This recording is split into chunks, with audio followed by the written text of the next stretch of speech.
बच्चों, आइए हम अपने यूट्यूब चैनल पे जो हम लोग का एक सीरीज चल रहा है अभी जो एग्ज़ाम को देखते हुए, तो हमने एक काम स्टार्ट किया है। देख लीजिए, आगे आर के सक्सेस सेंटर जो एम है, उस चैनल को सबसे पहले तो आप लोग सब्सक्राइब कर लीजिए, और जितना सब्सक्राइब ज़्यादा कीजिएगा और शेयर कीजिएगा उतना ही आप लोग को बेनिफिट मिलेगा। हम लोग लेके आए हैं सामाजिक विज्ञान के जो एसएसटी का टॉप 50 क्वेश्चन है, टॉप 50 क्वेश्चन, उसी को हम लोग यहाँ पे आज डिस्कस करने वाले हैं। देख लीजिएगा, इसी को हम लोग आज बेहतरीन तरीका से और तुरंत रिवीजन, क्विक रिवीजन जिसको बोलते हैं, कम समय में ज़्यादा क्वेश्चन को प्रैक्टिस करेंगे। तो आइए हम लोग देखते हैं। मैं सभी बच्चों से एक ही रिक्वेस्ट करूंगा कि जो भी एग्जाम आता है तो ज़्यादा से ज़्यादा क्वेश्चन को प्रैक्टिस कीजिए और कम समय में प्रैक्टिस कीजिए, तभी जाकर के आपको फ़ायदा होगा। जब आप पढ़ते हैं, डिटेल से पढ़ते हैं, तो अच्छी तरीक़ा से पढ़ें, और कहीं भी अगर आपको जहाँ से भी रिवीजन करने का मौका मिले और जहाँ भी ये मिले कि कम समय में ज़्यादा क्वेश्चन का रिवीजन करें, तो आप लोग वहीं पे जुड़ जाना है सबको। चलिए हम लोग टाइम वेस्ट ना करते हुए अब यहाँ पे हम लोग स्टार्ट करते हैं कुछ क्वेश्चन। देख लीजिए, और जब भी ऑफलाइन वाले बच्चे मेरे साथ जुड़े होंगे तो कल हम लोग डिस्कस किए थे, जो हम लोग यहाँ पे डिस्कस किए थे एसएसटी का क्वेश्चन, उसी का आज हम लोग प्रैक्टिस करेंगे। उन लोगों के लिए तो बहुत बढ़िया हो जाएगा प्रैक्टिस करने का। अब यहाँ पे देख लीजिए, जैसे पहला क्वेश्चन है, पहला क्वेश्चन है कि देख लीजिए, जर्मनी के एकीकरण का श्रेय किसे दिया जाता है? जर्मनी के एकीकरण का श्रेय किसे दिया जाता है? सबको दिखाई दे रहा है ना क्वेश्चन? और थोड़ा सा छोटा कर देगा, छोटा कर देते हैं थोड़ा सा। अब दिखाई दे रहा है सबको? चारों ऑप्शन दिखाई दे रहा है? हाँ, दिखाई दे रहा है। जर्मनी के एकीकरण का श्रेय किसे दिया जाता है? देख लीजिए, पहला ऑप्शन है ऑटोमन, बिस्मार्क, विलियम प्रथम, हिटलर, मेजनी। बताइए किसको दिया जाएगा? ये हो जाएगा आपका A number option. Otto von Bismarck Germany का चांसलर था, और इसीलिए यहाँ पे जर्मनी के एकीकरण का श्रेय उसी को दिया जाता है। इन्होंने बहुत बड़ा अच्छा काम किया था वहाँ पे। और देखिए दूसरा क्वेश्चन देखिएगा, हम लोग तुरंत क्विक रिवीजन करेंगे। रिवीजन यहाँ पे देखिए, राष्ट्रवाद का परम सर्वप्रथम किस देश को हुआ था? तो देखिए बहुत अच्छा क्वेश्चन है, इसको रिवीजन कीजिए फटाफट। Germany, France, Italy, England. बताइए आंसर दीजिए, फटाफट दीजिए आंसर। यहाँ पे राष्ट्रवाद का परम सर्वप्रथम किस देश को माना जाता है? तो आप लोग को याद होगा कि फ्रांस की क्रांति हुआ था। फ्रांस की क्रांति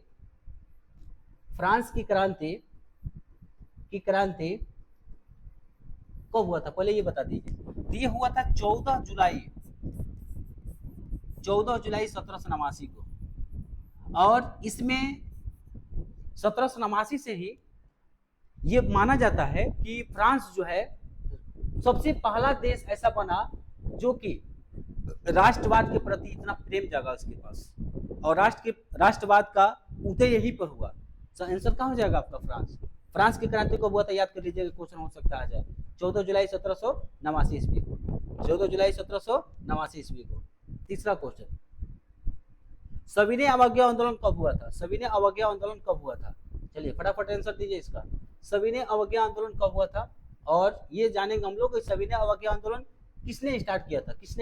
बताइए सविनय अवज्ञा आंदोलन कब चलाया गया था? 1920 में, 1920 में, या 1927 में, 1930 में, 1935 में? कब चलाया गया था? तो देख लीजिए बाबू, गांधी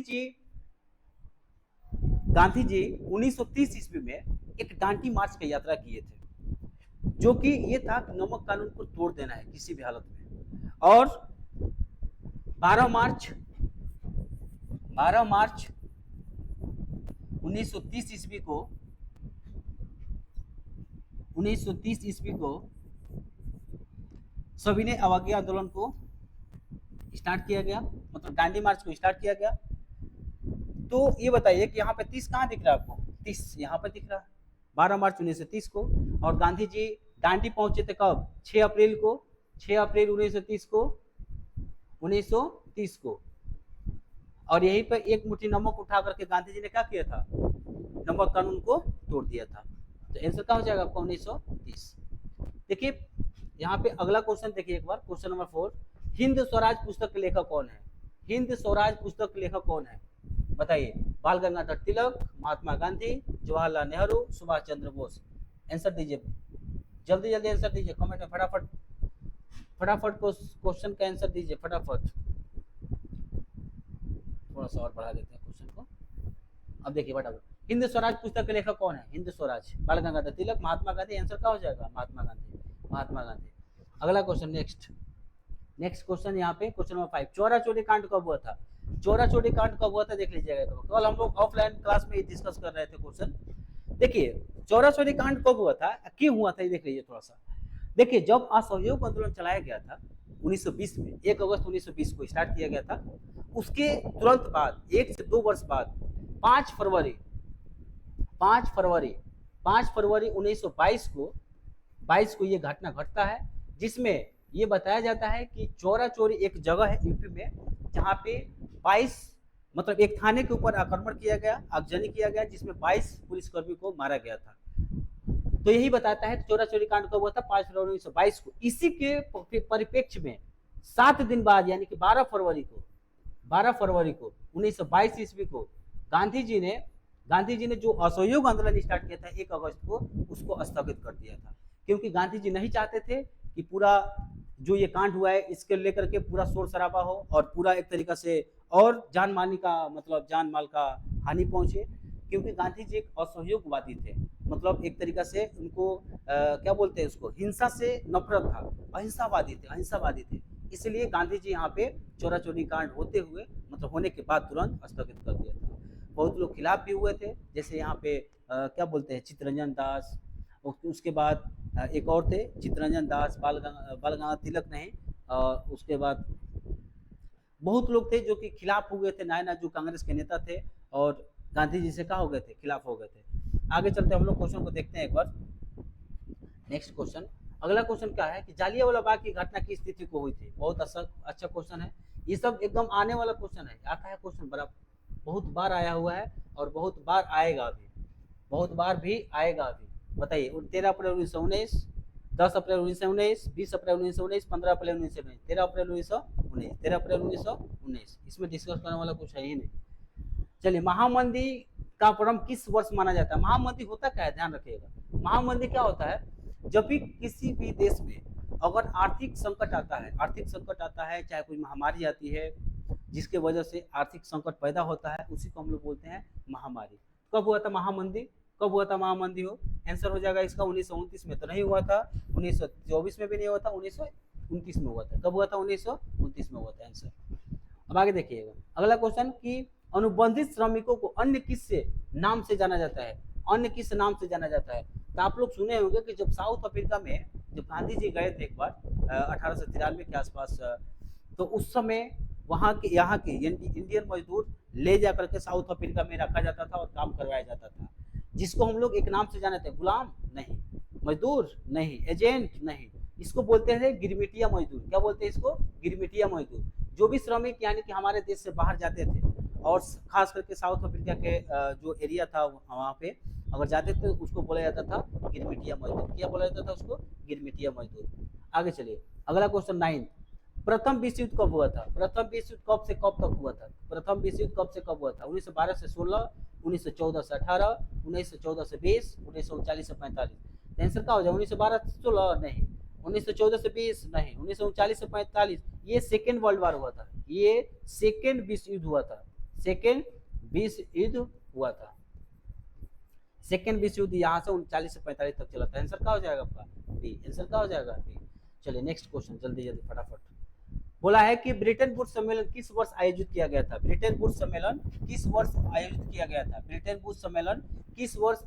गया था? बताइए। 1942, 1944, 1946, 1950। जल्दी बताइए। 1944, 1942 बताइए। ये होगा, बताइए क्या होगा? जल्दी बताइए, तब तक पानी पी लेते हैं हम। जल्दी बताइए, तब तक पानी पी लेते हैं हम। जल्दी बताइए, तब तक पानी पी लेते हैं हम।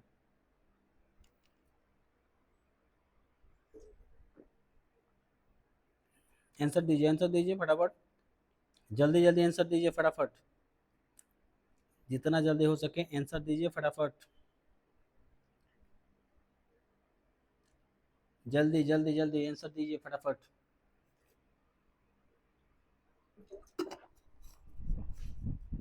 जल्दी आंसर कीजिए फटाफट, कमेंट में आंसर आना चाहिए एकदम, कल हम लोग पढ़े ऑफलाइन में, जितना जल्दी। ब्रिटेन वुड्स सम्मेलन किस वर्ष आयोजित हुआ था? 1942 नहीं होगा, 1944, 1946, 1950, 1900 का हो जाएगा 44, 1900 का हो जाएगा 44। चलिए अगला क्वेश्चन नेक्स्ट, फटाफट जल्दी। बोला है कि पहली भारत में पहली कपड़ा मिल कहाँ स्थापित की गई थी? कहाँ स्थापित की गई थी, यानी कि कॉटन मिल पहला कहाँ स्थापित की गई थी? कपड़ा मिल। तो आंसर क्या हो जाएगा? मद्रास में नहीं, बंगाल में नहीं, सूरत में नहीं, यहाँ पे हो जाएगा मुंबई। क्या हो जाएगा? Mumbai. Next question, next question जल्दी जल्दी थोड़ा सा कीजिए। स्पिनिंग जेनी मशीन का आविष्कार किसने किया था? स्पिनिंग जेनी मशीन का आविष्कार किसने किया था? ध्यान से सुनिएगा। जॉन के, जेम्स हार्विस और रिचर्ड्स, क्या है, एक मिनट एक मिनट, रिचर्ड्स आर्कराइड, जेम्स वाट, बताइए किसने किया था? जल्दी जल्दी। ओहो, सॉरी सॉरी,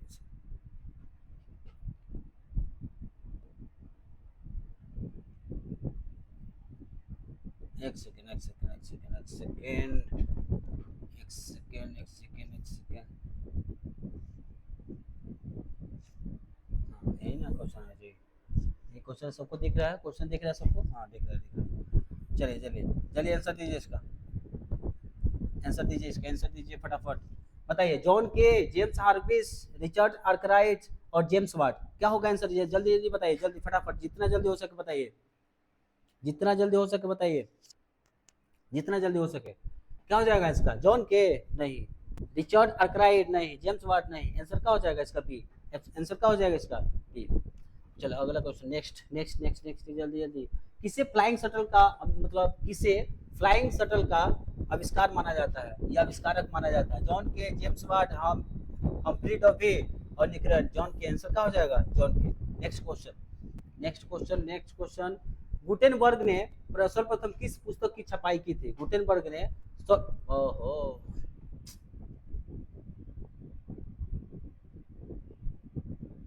गुटेनबर्ग ने किस वर्ष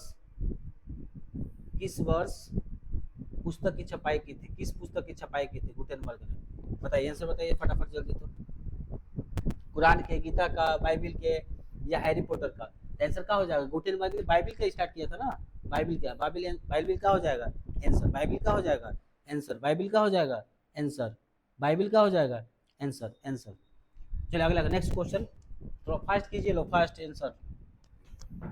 गुलामगिरी पुस्तक के लेखक कौन है? गुलामगिरी पुस्तक के लेखक कौन है? महात्मा गांधी नहीं, ज्योतिबा फुले। हाँ आंसर हो जाएगा ज्योतिबा फुले, आंसर क्या हो जाएगा? ज्योतिबा फुले। चलिए अगला क्वेश्चन नेक्स्ट। यहाँ पे केसरी समाचार पत्र का प्रकाशन किसने शुरू किया था? केसरी, केसरी नंदन, केसरी नंदन। बताइए केसरी समाचार पत्र का प्रकाशन किसने शुरू किया था? बाल गंगाधर तिलक, महात्मा गांधी, राजा राम मोहन राय, जवाहरलाल नेहरू। आंसर क्या हो जाएगा? बाल गंगाधर तिलक, बाल गंगाधर तिलक, बाल गंगाधर क्या हो जाएगा? Tilak. Next question, vernacular press act किस वर्ष पारित हुआ था? वर्नाकुलर प्रेस एक्ट किस वर्ष शुरू किया गया था? 1870, 1875, 1878, 1882। आंसर ये तो नहीं होगा, 75 भी नहीं होगा, 78 होगा, ये भी नहीं होगा। आंसर क्या होगा? 1878, 1878। कम समय में ज्यादा रिवीजन कीजिए। कॉन्फ्यूशियस कौन था? कॉन्फ्यूशियस एक क्या था बताइए? कॉन्फ्यूशियस एक क्या था? कॉन्फ्यूशियस एक चीनी विचारक था, जापानी राजा था, ये इतरा क्या बोलते हैं, इतालवी खोजी था, ये एक वैज्ञानिक था? बताइए कॉन्फ्यूशियस क्या था? एक जापानी राजा था? नहीं, एक चीनी विचारक था। हो सकता है चीनी विचारक था, हो सकता है कि ये क्या बोलते हैं, एक वैज्ञानिक होगा, हो सकता है कि एक क्या बोलते हैं इसको,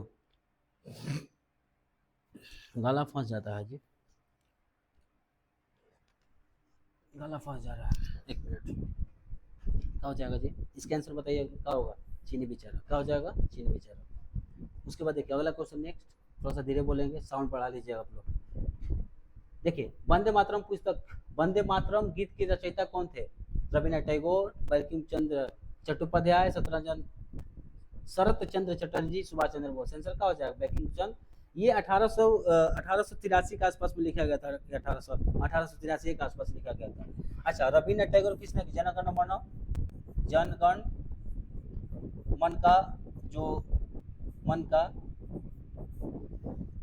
रविन्द्रनाथ टैगोर द्वारा लिखा गया था। सुभाष चंद्र बोस कुछ नहीं, आगे चल के बताएंगे इसके बारे में।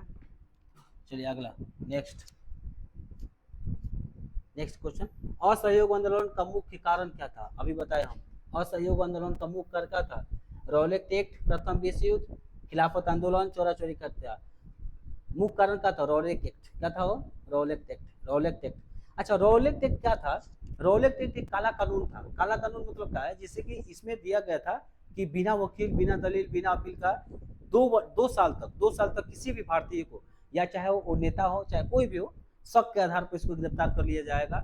और ये कानून को चुपे चोरी मतलब पास कर दिया गया था, जिसका गांधी जी विरोध किए थे। और गांधी जी ने बताया था कि ये काला कानून है, इसको हम लोग वापस लेना चाहिए सरकार को, जबकि ये चुपे चोरी पास कर दिया था। इसके विरोध में बहुत सारा आंदोलन हुआ, जैसे जलियांवाला बाग हुआ इसी के विरोध में। उसके बाद खिलाफत आंदोलन चलाया गया इसी के विरोध में। उसके बाद इसी के बाद जब सब कुछ हो गया तो हम लोग असहयोग आंदोलन का पीछे गांधी जी पहुंचे थे असहयोग आंदोलन पीछे। अच्छा चलिए अगला क्वेश्चन। अब यहाँ से बेल्जियम की राजधानी कहाँ है? बेल्जियम की राजधानी कहाँ है बताइए आप लोग? बेल्जियम की राजधानी कहाँ है? Brussels, Paris, Bonn, Amsterdam. Answer क्या हो जाएगा? बेल्जियम की राजधानी ब्रुसेल्स। आंसर क्या हो जाएगा? ब्रुसेल्स। अच्छा बताओ, फ्रांस की राजधानी कहाँ है? पेरिस। फ्रांस की राजधानी कहाँ है? पेरिस। ध्यान रखिएगा लोग। चलिए दूसरा, श्रीलंका कब स्वतंत्र हुआ था? श्रीलंका कब स्वतंत्र हुआ था बताइए? श्रीलंका कब स्वतंत्र हुआ था? 1947, 48, 50, 1956।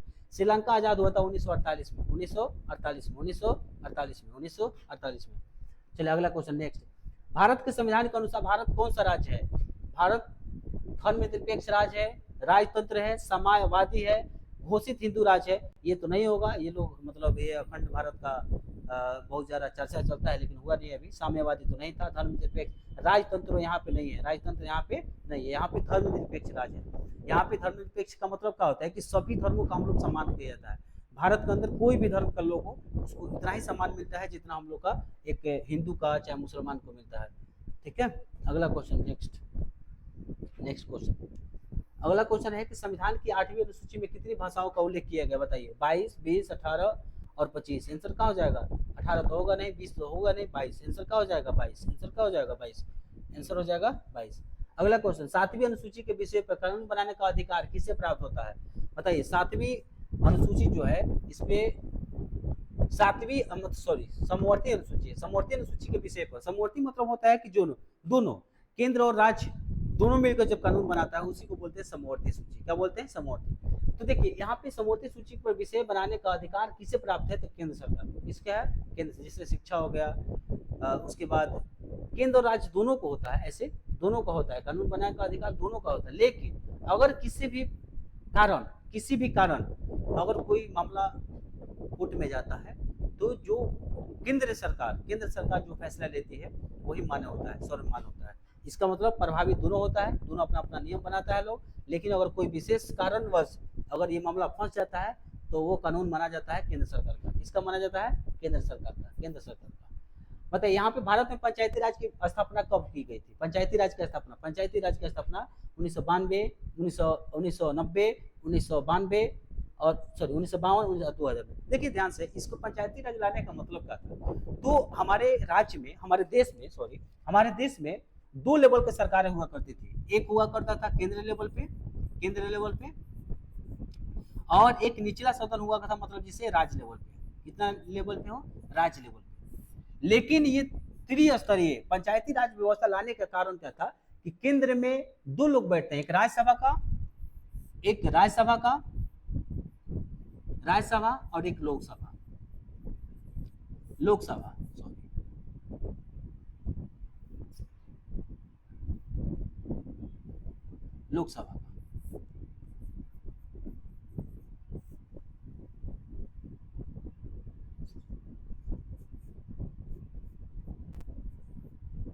लोकसभा का।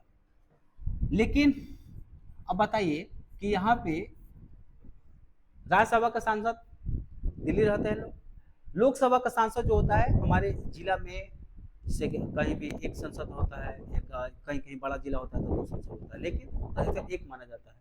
तो अभी बताइए पूरा जिला का प्रतिनिधित्व करेगा तो निचले स्तर पे जितना भी निचले जनसंख्या है, जो ग्रामीण जनसंख्या है, वहां पे ये लोग का पहुंच पाएंगे? आसानी से नहीं पहुंच पाएंगे। लेकिन जो राज्य में होता है यहाँ पर भी होता है 2, कहीं राज्य में विधान परिषद भी है, कहीं विधानसभा भी है। तो यहाँ पे विधानसभा के जो एमएलए होते हैं, ये भी अपना एक क्या बोलते हैं, एक विधानसभा में का प्रतिनिधित्व करते हैं, जिसमें जनसंख्या काफी ज्यादा होता है। ये भी निचले स्तर तक, ग्रामीण स्तर तक ये पहुंच नहीं पाते हैं। तब जाकर के इसको देखते हुए एक पंचायती राज का स्थापना किया गया 1992 में। कब किया गया? 1992 में। 1992 से आज तक पंचायती राज व्यवस्था लागू है, और इसको लागू करने वाला सबसे पहला राज्य कौन सा है? राजस्थान। कौन सा है? राजस्थान। राजस्थान के नागौर जिले में सबसे पहला स्टार्ट हुआ था, उसके बाद आंध्र प्रदेश इसको अपनाया, और धीरे धीरे धीरे धीरे भारत के अनेक राज्यों में, यानी कि लगभग सभी राज्यों में पंचायती राज व्यवस्था को यहाँ पे लागू किया गया है। चलिए नेक्स्ट क्वेश्चन देखते हैं। यहाँ पे नेक्स्ट क्वेश्चन यहाँ पे देखते हैं। निम्नलिखित में से कौन सा देश साथ आकर क्या है? संघ बनाने का उदाहरण है। संघ बनाने का उदाहरण है। साथ आकर, बताइए इसका आंसर बताइए कमेंट में, जल्दी जल्दी बताइए। निम्नलिखित में से कौन सा देश साथ आकर संघ बनाने का उदाहरण है? साथ आकर यूएसए है। आंसर क्या हो जाएगा इसका? यूएसए। आंसर क्या हो जाएगा इसका? यूएसए। आंसर क्या हो जाएगा इसका? यूएसए। आंसर क्या हो जाएगा इसका? यूएसए। आगे चल के बाबू देख रहे हैं कि बहुत लोग कमेंट भी नहीं कर रहा है, तो काहे नहीं कर रहा है भाई? काहे नहीं कर रहा हो? काहे नहीं कर रहा है आप लोग? काहे नहीं हो?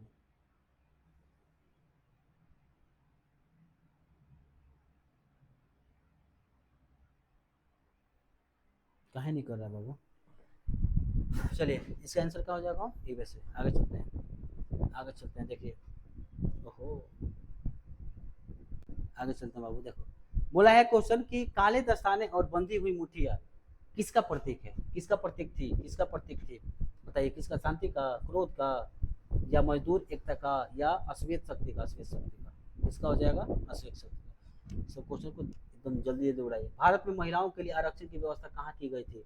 भारत में महिलाओं को मतलब आरक्षण की व्यवस्था कहाँ की गई थी? तो यहाँ पे आ जाइए। अभी हम बताएं कि पंचायती राज व्यवस्था 1992 से शुरू हुआ है, वही पे क्या किया गया है? 33% का आरक्षण किया गया था, जिसमें बिहार इकलौता राज्य है जहाँ पे 50% आरक्षण दिया हुआ है। 50% आरक्षण दिया हुआ है। यहाँ पे देखिए भारतीय राष्ट्रीय कांग्रेस का स्थापना कब किया गया था? भारतीय राष्ट्रीय कांग्रेस का स्थापना कब किया गया था? 1885 28 दिसंबर 1885 को। अच्छा बताइए कि भारतीय राष्ट्रीय कांग्रेस का प्रथम अध्यक्ष कौन थे? तो बोयमेश चंद्र बनर्जी। अच्छा बताइए भारतीय राष्ट्रीय कांग्रेस का स्थापना किसने किया था? तो ए.ओ. होम किया था। बस ध्यान रखिएगा इस क्वेश्चन को याद रखिएगा लोग। अगला question, Bharatiya Janata party BJP का मुख्य प्रेरक सिद्धांत क्या है? बहुजन समाज, उसके बाद क्रांतिकारी लोकतंत्र, सांस्कृतिक मतलब क्या बोलते हैं, सांस्कृतिक राष्ट्रवाद, हिंदुत्व, या क्या है?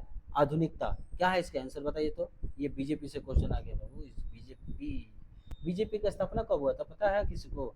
बीजेपी का स्थापना कब हुआ था? इसका स्थापना हुआ था 1980 में। इसका स्थापना कब हुआ था? 1980 में। मतलब इसका आंसर क्या होगा? बहुजन समाज, क्रांतिकारी लोग तो इसमें नहीं है, एक भी क्रांतिकारी लोग नहीं है।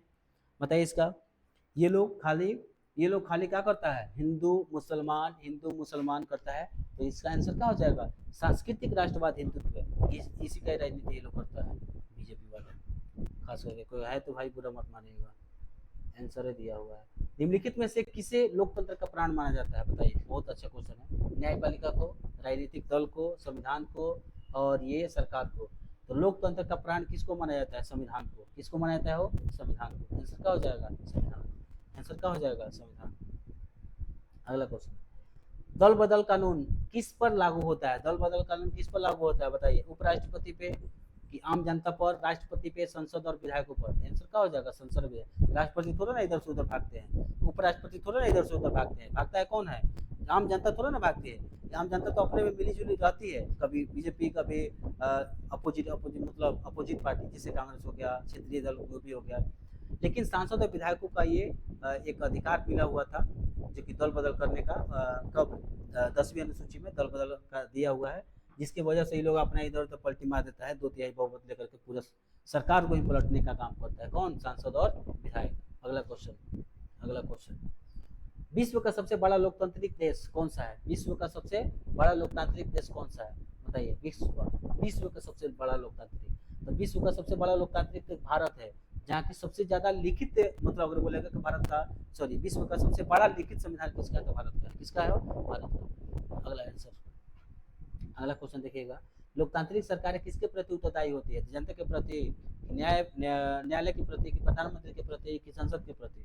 आंसर हो जाएगा जनता के प्रति। किसका प्रति हो? जनता के प्रति। अगला क्वेश्चन, अगला क्वेश्चन, अगला क्वेश्चन यहाँ पे देख लीजिए। अगला क्वेश्चन कि सूचना का अधिकार आरटीआई अधिनियम भारत में किस वर्ष लागू हुआ था? आरटीआई अधिनियम देख लीजिए 2004, 2005, 2006, 2010।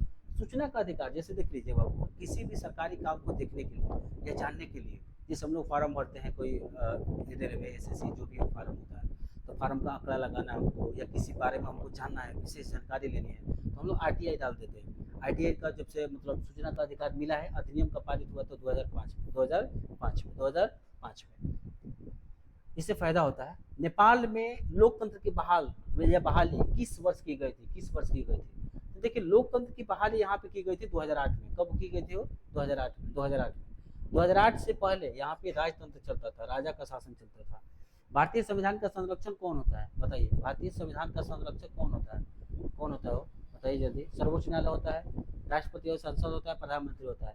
तो ये संसद ये लोग तो कानून बनाता ही है, संविधान बनाता ही है। संविधान में जोड़ने घटाने का काम कौन करता है? ये लोग करता है। लेकिन जो सर्वोच्च न्यायालय होता है, ये रक्षा करता है, ये रक्षा करता है, किसी का हनन होने नहीं देता है, किसी भी गरीब या किसी का भी हनन होने नहीं देता है। सामुदायिक सरकार व्यवस्था किस देश में देखने को मिलती है? सामुदायिक सरकार व्यवस्था हमारे देश में किस में देखने को मिलती है? सामुदायिक, बताइए। भारत में, श्रीलंका में, बेल्जियम में, या लेबनान में? बताइए आंसर क्या होगा इसका? आंसर क्या होगा? सामुदायिक सरकार व्यवस्था किस देश में देखने को मिलती है? श्रीलंका, भारत, बताइए, भारत, लेबनान, या किस में देखने को मिलता है? किसने देखने को मिलता है? आंसर तो कीजिए आप लोग भाई, आंसर तो कर ही नहीं रहे लोग।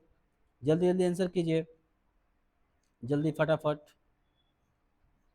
बोल रहा है कि 37 नंबर सर क्वेश्चन आंसर आप गलत बताए हैं।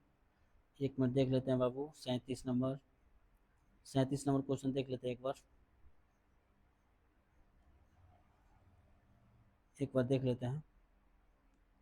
37 नंबर देख लेते हैं बाबू एक बार, बस एक नंबर देख लेते हैं। 37 नंबर क्या है? 37 नंबर हो,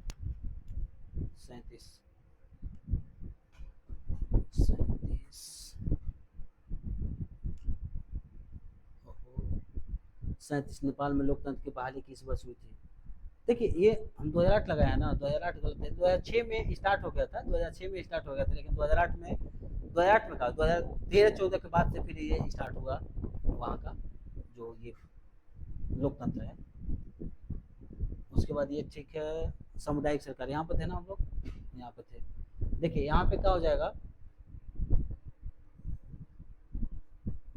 सामुदायिक सरकार व्यवस्था किस देश में देखने को मिलती है? तो आंसर हो जाएगा यहाँ पे बेल्जियम। क्या हो जाएगा? बेल्जियम। आंसर हो जाएगा बेल्जियम, बेल्जियम, बेल्जियम।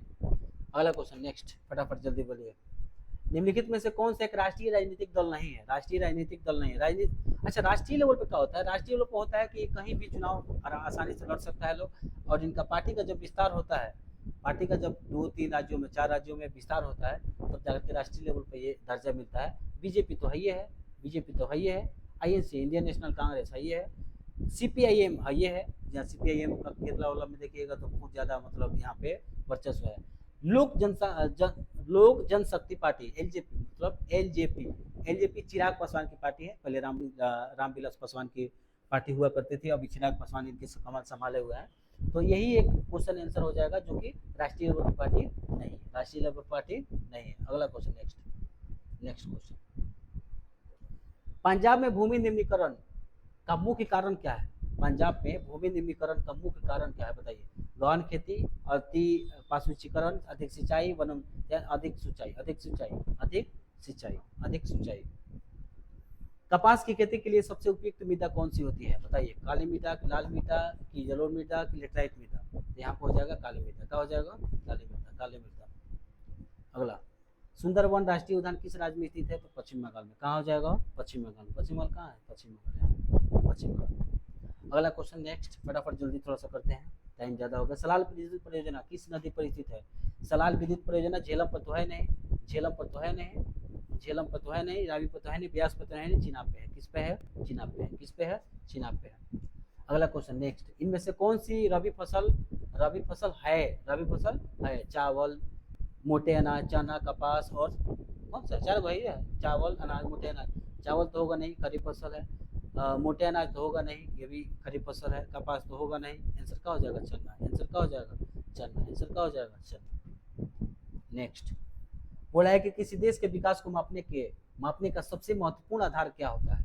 सबसे महत्वपूर्ण आधार क्या होता है? प्रति व्यक्ति आय, औसत साक्षरता स्तर, लोगों का स्वास्थ्य स्तर, ये सभी प्रकार। देखो प्रति व्यक्ति आय मतलब किसी देश को चलाने के लिए वहाँ के जो नागरिक होता है उसका आय क्या है, उस पर ज़्यादा डिपेंड करता है। साक्षरता वहाँ की क्या है ये भी डिपेंड करता है। लोगों को स्वास्थ्य क्या है, सब पे डिपेंड करता है। आंसर क्या हो जाएगा? डी नंबर, उपयुक्त में से सभी, उपयुक्त में से सभी। मानव विकास रिपोर्ट एचडीआर कौन सी संस्था जारी करती है? आंसर बताइएगा फटाफट जल्दी, आंसर बताइएगा। विश्व बैंक नहीं, यूएनडीपी, आईएमएफ और डब्ल्यूएचओ, डब्ल्यूएचओ नहीं जमा करता है, ये यूएनडीपी जारी करता है, यूएनडीपी जारी करता है, यूएनडीपी जारी करता है। नेक्स्ट क्वेश्चन, भारत में सेवा क्षेत्र किस क्षेत्र के अंतर्गत आता है? सेवा क्षेत्र, सेवा क्षेत्र से सबसे ज्यादा अगर भारत में इनकम आता है तो सेवा क्षेत्र से आता है, जिसको हम लोग तृतीय क्षेत्र में मापते हैं। इसमें रखते हो तृतीय क्षेत्र में, तृतीय क्षेत्र में, तृतीय क्षेत्र में। अगला क्वेश्चन, अगला क्वेश्चन है कि भारत में मुद्रा है, मुद्रा है, हाँ ठीक है मुद्रा है। मुद्रा नोट जारी करता है, कौन जारी करता है बताइए? भारत सरकार, स्टेट बैंक ऑफ इंडिया, वित्त मंत्रालय या आरबीआई? आरबीआई। अच्छा आरबीआई का स्थापना कब हुआ था? आरबीआई का स्थापना होता है 1 अप्रैल 1935 को। 1 अप्रैल APIR 1 अप्रैल 1935 ईस्वी को ये जारी हुआ था। मतलब क्या बोलते हैं इसको, स्थापना हुआ था आरबीआई का, आरबीआई का। नेक्स्ट क्वेश्चन, लास्ट क्वेश्चन होगा, हाँ लास्ट क्वेश्चन है। लास्ट क्वेश्चन है, इसका आप लोग आंसर कमेंट में दीजिएगा। सभी बच्चों से रिक्वेस्ट है कि सभी लोग इस क्वेश्चन का आंसर में दीजिएगा, कमेंट में जवाब दीजिएगा। बोला है क्वेश्चन कि विश्व व्यापार संगठन WTO का मुख्यालय कहाँ स्थित है? न्यूयॉर्क में, पेरिस में, जेनेवा में, लंदन में? आप लोग कमेंट बॉक्स में इसका आंसर दीजिएगा, आंसर दीजिएगा। चलिए तो बच्चों हम लोग बहुत कम समय में लगभग 30-35 मिनट हुआ होगा, हाँ 30-32 मिनट हुआ है। इतने में ही 50 क्वेश्चन का हम लोग सोल्यूशन किए, जिसमें जहाँ पर लगा कि हमको डिटेल जानकारी देना है वहाँ पे डिटेल जानकारी दिए, और जहाँ पर लगा कि शॉर्टकट में निकल जाना है और तो वहाँ पे हम लोग शॉर्टकट में भी निकले हैं।